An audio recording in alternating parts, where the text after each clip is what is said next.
Mahatma Phule police station कल्याण यांच्या हद्दीमध्ये November महिन्यात 2025ला एक चेन स्नॅचिंगचा गुन्हा दाखल झाला होता।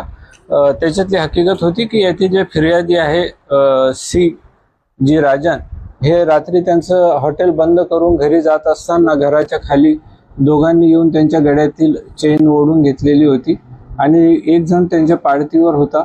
अशी तिघं मिळून त्यांनी ती गुन्ह्याला चालना दिली होती।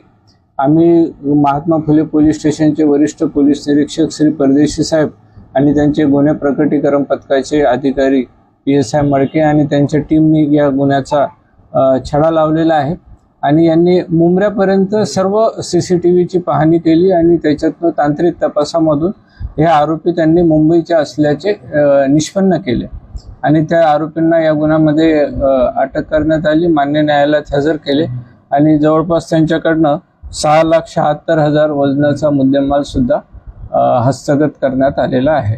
या गुन्ह्याची व्याप्ती थोडी मोठी होती, फार जास्त आम्हाला CCTVची पडताळणी करावी लागली। याच्यात मुंबईपर्यंत आम्ही माहिती घेत मुंबईपर्यंत पोहोचलो आणि तेव्हा ह्या तिघा आरोपितांना अटक करण्यात आलेली आहे।